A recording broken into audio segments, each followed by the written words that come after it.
Okay, folks, good morning and welcome to Swing Trading Today. This is Bob Desmond, and we're going to go over the markets.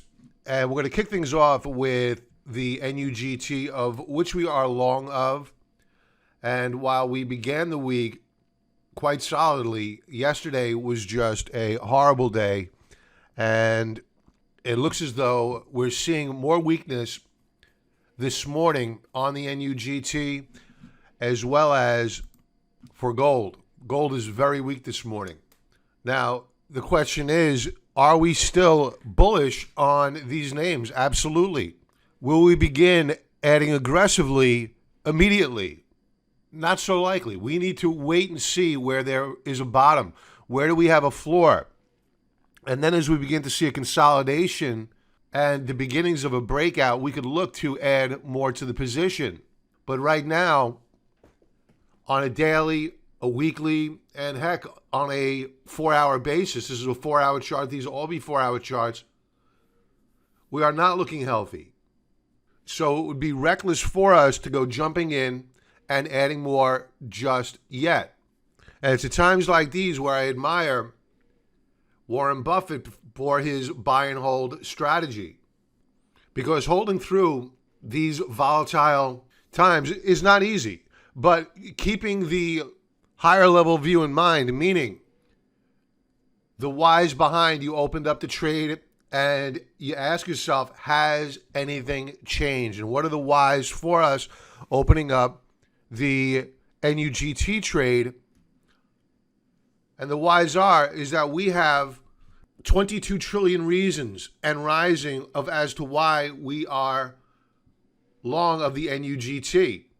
We have 120 trillion reasons in unfunded liabilities, which keeps us bullish on gold. We have a Federal Reserve, which, despite the fact we have a few signals of economic growth, they still want to cut rates. We have an inverted yield curve across the spectrum. And I won't even get into the geopolitical risk. None of it has gone away. And as for the announced trade war, which caused the sell-off in gold, we have scheduled meetings to talk yet again about cutting a deal. How many times have we heard this story? So, am I still bullish on gold, the NUGT? Sure, of course I am. Let's get to the other charts. Taking a look at the NASDAQ this morning, we are up by about 11 points. Let's pull back here. We're seeing some topping action as we near resistance, right? So a lot of resistance back here. I wouldn't expect a straight shoot up and through all of these buyers who are just simply looking to get made whole. Taking a look at the US dollar, the dollar is rallying. It looks like a dead cat bounce, to be honest with you. So what we're seeing here is the dollar attempting to rally out of a triangle formation on a 4-hour chart. Now, this bar just opened up on this 4-hour chart at 5 a.m. At current, it is 5:56 in the a.m. We'll see how it closes. But right now, the bigger picture is that the dollar has been weak. Remember that the dollar has been strong due to the trade wars, right? So when there's fear in the marketplace and the trade war tensions bring about fear, indecision, money rotates into the US dollar. Now, if the trade war tensions simmer down some, well, the dollar weakens. So I question whether or not we're going to see a continuation move higher here on the US dollar. So I would not be a buyer.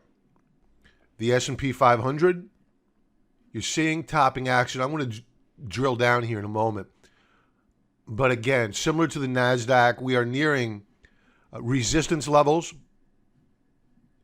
So I wouldn't go chasing this market. I think that what's going to happen here is that either later today or maybe even after the jobs data, that we get a pullback and a retracement on the S&P 500. Now, while I've been concerned about this market in recent days, given the price action, I've been steadfast in my opinion that they're going to make sure that this market stays together through the 2020 elections. Come hell or high water, they do not want this market falling apart into the elections. Because if these markets fall apart, President Trump's re-election chances become very, very dire.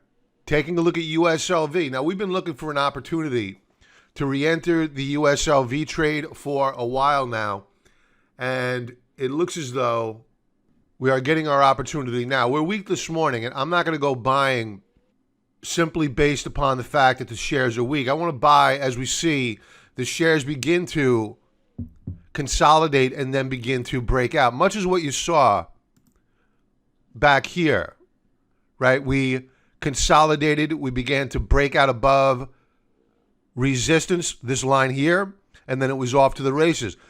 Rinse, wash, repeat. This is what we're going to do again. So I don't want to hope when we should fear, because right now the geopolitical tensions are dimmed a bit, right? They haven't gone away by any stretch of the imagination. So we will be looking for re-entry points on USLV. We'll be looking for points of entry to add more to the NUGT trade, because again, the longer term, higher level view, the reasons why we like these names have not gone away, and they're not going away. The key is to not be on leverage, to view these pullbacks as an opportunity to add more at strategic levels. So more to come on these trades. And that is it for this morning, folks. Everybody have a really great weekend and have a profitable trading day. I'll talk to you soon.